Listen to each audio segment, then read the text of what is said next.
কিন্তু আমি চাই না আমার আদরের বান্দারা জাহান্নামে যাবে, কারণ আমি এদেরকে বড় দুর্বল করে বানাইছি। ওয়া খুলিকাল ইনসানু যায়ীফা, মানুষের মতো দুর্বল কিছু বানাই নাই।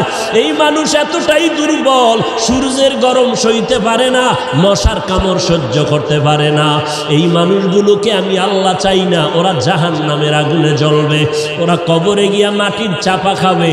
আমি আল্লাহ চাই আমার প্রত্যেকটা বান্দা বান্দি যেন জান্নাতি হইয়া কবরে আসতে পারে।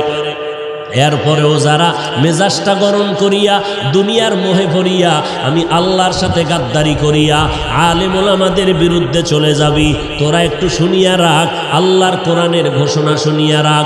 আল্লাহর কোরআনটা কেমন সত্য, আজও পর্যন্ত কোরআনের চ্যালেঞ্জ কোনো বেঈমান গ্রহণ করতে পারে নাই।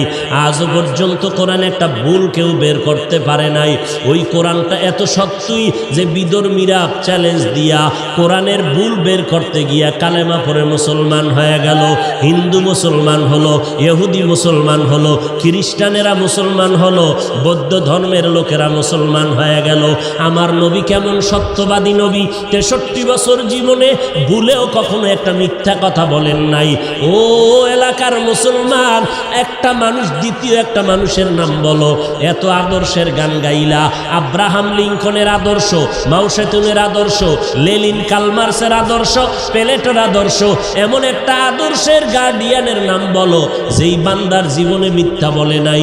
দুনিয়াতে একটা মানুষ, একজন ব্যক্তি রহমাতুল লিল আলামিন, কেমন নবী আমার যার জীবনে 63 বছর হায়াতে ভুলেও কোনো একটা মিথ্যা কথা বলেন নাই। বেঈমানেরা পর্যন্ত আমার নবীকে সততার কারণে কি উপাধি দিয়েছিল বলো? আল আমিন উপাধি দিয়েছিল। ওই নবীর কথা সত্য। এ নবীর উম্মতেরা, মাথায় আল্লাহ ব্রেন দিয়েছে, একটু চিন্তা কর। যদি কোনো ধোকায় পড়িয়া থাকো, অন্তরের একটু জিজ্ঞাসা কর, ওরে যদি বুঝি হুজুরে মিথ্যা কয়, লক্ষ লক্ষ নবীরা তো মিথ্যা বলতে পারেন না, লক্ষ লক্ষ সাহাবায়ে কেরাম মিথ্যা বলতে পারেন না, লক্ষ কোটি কোটি ওলামায়ে কেরাম মিথ্যা বলতে পারেন না। নবীদের কোনো গুনাহ নাই, এরপরও মরণ পর্যন্ত কান্নার আওয়াজ। অন্ধকার কবরে আমি একা কেমন করে থাকব? সাহাবায়ে কেরাম মিথ্যা বলেন নাই। এত বড় বুজুর্গ, এত বড় তাকওয়াওয়ালা, এত বড় ইলমওয়ালা, এত বড় আমলওয়ালা, এরপর মরণ পর্যন্ত কান্না করলেন। আবু বকর কত দামি, নবীর প্রধান খলিফা, সারা দুনিয়ার মুমিনের নেক আমল যদি এক পাল্লায় দেওয়া হয়, আবু বকরের নেকের পাল্লা ভারী হয়ে যাবে। সেই আবু বকর, ওমর, ওসমান, আলী সহ 10 জন সাহাবার নামে জান্নাতে টিকিট দিলেন। জান্নাতের টিকিট আমার আল্লাহ দিয়ে দিলেন জিন্দা অবস্থায়। সেই আবু বকরের মতো বান্দা একটা বকরির বাচ্চা হাতের মধ্যে ধরিয়া কয়, এ বকরির বাচ্চা, আজকে তোর কপাল ভালো, আমি আবু বকরের কপাল বড় ভয়ঙ্কর, তোরে মানুষ জবাই করিয়া খেয়ে ফেলবে। আমি আবু বকরের কি পরিণাম ফল হবে জানা নাই। কিয়ামতের ময়দানে আমি আবু বকরকে দাঁড়াইতে হবে, আমার মাথার উপরে সূর্যের তাপ শুরু হয়ে যাবে, জমিনটা তামা। আমি আবু বকরের উলঙ্গ হইয়া মালিকের দরবারে দাঁড়াইতে হবে। এরপরে আমল নামা ডান হাতে আসে না বাম হাতে আসে জানা নাই। এরপরে আমার পরিণাম ফল জান্নাত হবে নাকি জাহান্নাম হবে জানা নাই। আবু বকর কান্না করেন, ওমরে ফারুক কান্না করেন। আবু বকরের মতো বান্দা জান্নাতের টিকিট পাইয়া জাহান্নামের ভয়ে যদি কান্না করেন, আপনার আমার কি পরিমাণ কান্না করা দরকার। এরে বান্দা, আল্লাহ তো এই কথা বলে না, সব দুনিয়াদারি বাদ দিয়া, চাকরি বাদ দিয়া, লেখাপড়া বাদ দিয়া, বিয়া শাদী বাদ দিয়া শুধু আল্লাহরে ডাকো। আল্লাহ তো এইটা পছন্দ করেন নাই, নবীও বলে নাই, নবী ইসলামও সমর্থন করে না। ব্যবসা করো করো, চাকরি করো করো, লেখাপড়াও চালাও, মাঝে মাঝে আল্লাহর হুকুম মতে 5 বেলার নামাজটা পড়বা, মা বাবার খেদমত করবা, ওলামায়ে কেরামের পরামর্শ নিয়ে চলবা। কারণ যতই বাহাদুরি করো, যেদিন মৌতের খবর এসে যাবে, আজরাইলের টিকিট বাড়ির দরজায় দাঁড়ায় যাবে।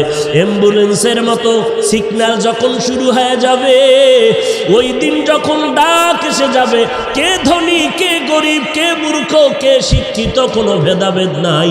বাজারের 3টা সাদা কাফন রেডি হয়ে যাবে, কবরের সাইজও সমান হয়ে যাবে।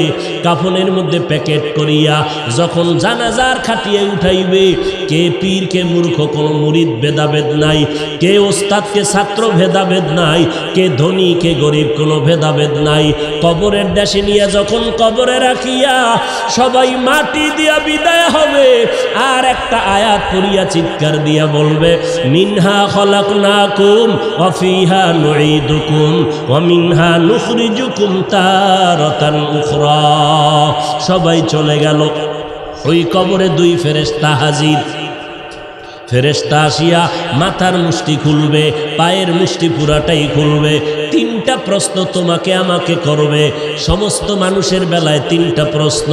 রবের পরিচয় দাও, ধর্মের পরিচয় দাও, রহমাতুল লিল আলামিনের পরিচয় দাও।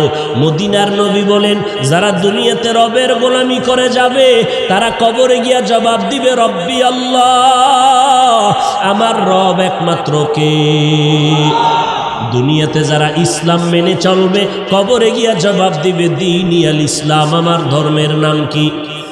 দুনিয়ায় যারা নবীর সুন্নতের আমল করে যাবে, আঙ্গুলের নখগুলো কেমনে কাটবে সেখানেও সুন্নত, মাথার চুলগুলো কেমনে রাখবে সেখানেও সুন্নত, বান্দা জুতা কেমনে পরবে সেখানেও সুন্নত।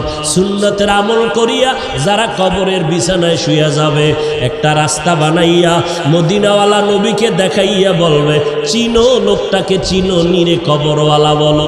যারা আমার মাওলার মোহাব্বতে নবীজির আশিক হইয়া কবরে যাবে, নবীরা আশেকেরা নবীরে দেখিয়া চিনে ফেলবে, বলবি নি তো আমার মায়ার নবী। যেই নবীকে না দেখিয়া টুপি পরলাম, দাড়ি রাখলাম, কত মানুষ টুপিওয়ালা বলে গালি দিল, দাড়িওয়ালা বলে গালি দিল, তারপরও টুপি ফালাই নাই, দাড়ি ফালাই নাই। আল্লাহর নবীর সুন্নতের মেসওয়াকটা পকেটে নিয়ে চলছি, কত মানুষ কত উপহাস করেছে, তারপরও সুন্নাত সারি নাই। নবীজি বলেন, সাথে সাথে আল্লাহ তাআলার গায়বী আওয়াজ এসে যাবে। আল্লাহ কুদরতের আওয়াজ দিয়ে বলবে, এরে ফেরেশতা, আমার বান্দারে আর কষ্ট দিও না, তাড়াতাড়ি জান্নাতের বিছানাটা কবরে বিছাইয়া দাও, জান্নাতের সাথে রাস্তা বানাইয়া দাও, আমার বান্দারে বেশি ডিস্টার্ব করিও না। আমার বান্দা দুনিয়াতে কষ্ট কম করে নাই, ঠিক মতো খানার প্লেট নিয়ে খাইতে পারে নাই, রাতের বেলা ঘুমাইতে পারে নাই, সবাই ঘুমাইয়া গেছে, আর আমার বান্দাটা ঘুমের মধ্যে শেষ রাত্র যখন হলো, সুন্দর করে অজু বানাইয়া যায় নামাজ বিছাইয়া সিজদায় গিয়া কান্না করে বলেছে, হে মালিক, তুমি আমার রব, তুমি আমাকে মাফ করে দাও, গুনাহগার বলে তাড়াইয়া দিও না রে আল্লাহ।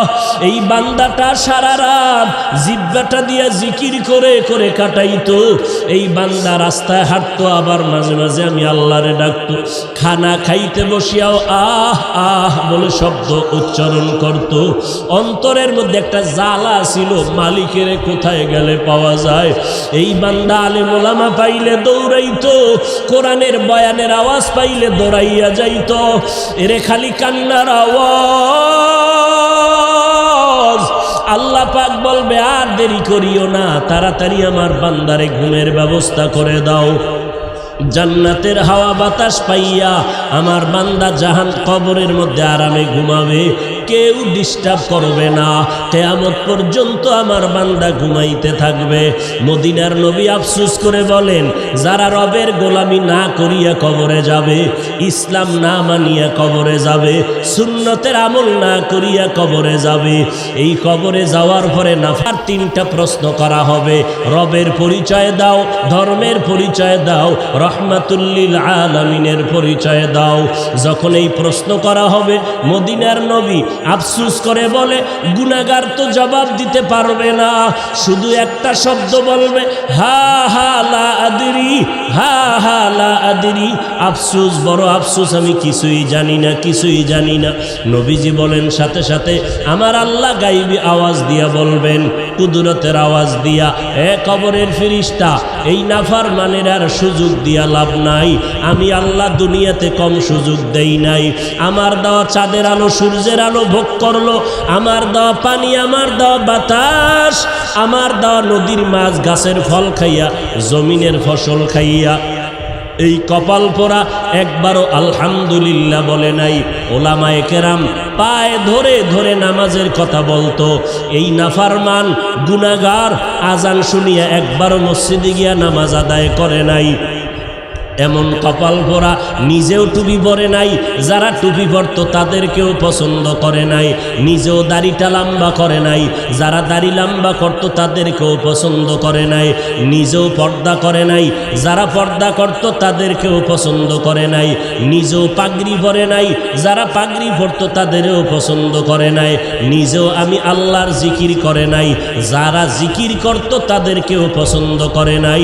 এই নাফরমানকে আর সুযোগ দিয়া লাভ নাই, এখনই কবরের মধ্যে জাহান্নামের বিছানাটা বিছাইয়া দাও, জাহান্নামের সাথে রাস্তা বানাইয়া দাও।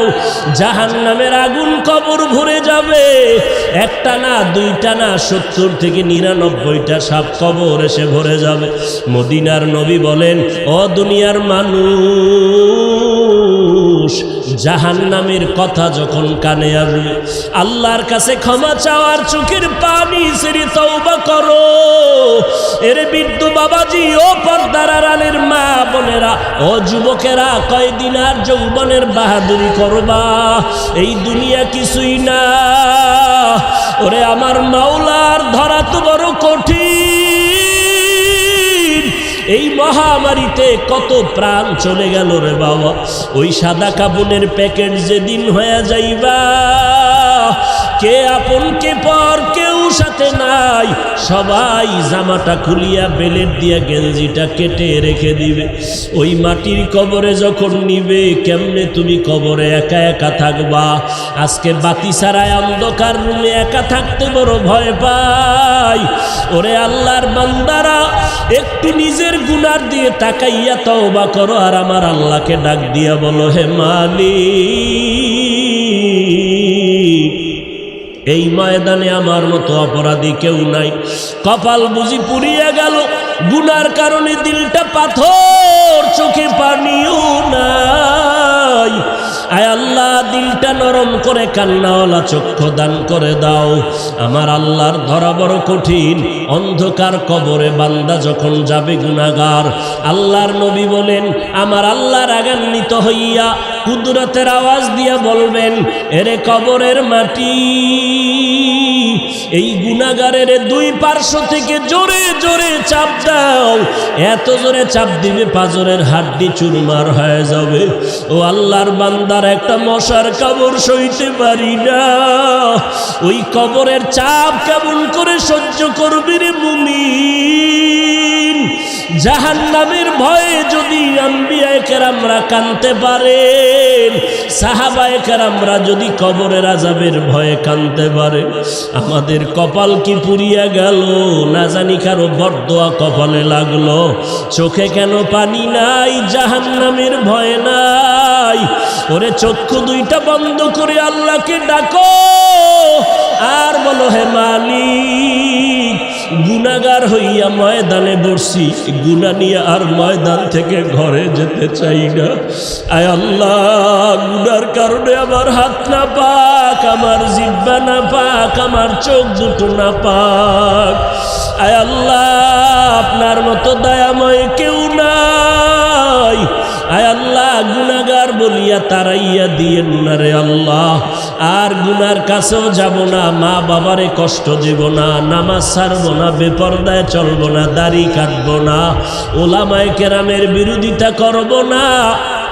আজকে থেকে তওবা করে নিলাম। তওবার খাঁটি নিয়ত যদি অন্তরে থাকে, খাঁটি তওবার নিয়তে আমার মাওলাকে বলতে থাকো, দিলটা নরম করো, আল্লাহকে বলো, হে আল্লাহ, আজকে থেকে তওবার খাঁটি নিয়ত করলাম। রিজিকের মালিক আল্লাহ, হায়াতের মালিক আল্লাহ, ইজ্জতের মালিক আল্লাহ। অতএব দুনিয়ার কাউকে ভয় করিয়া লাভ নাই, কারো গোলাম হইয়া লাভ নাই। আল্লাহ যেদিন ডাক দিবে আমারে কেউ ধরে রাখতে পারবে না। রিজিকের ব্যবস্থা আল্লাহ করবেন।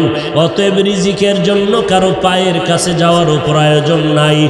আল্লাহ আজকে থেকে আপনার গোলামি করব, নামাজ পড়ব, নবীর তরিকায় চলব, মা বাবার দোয়া নিয়ে চলব, ওলামায়ে কেরামের বিরুদ্ধে যাব না।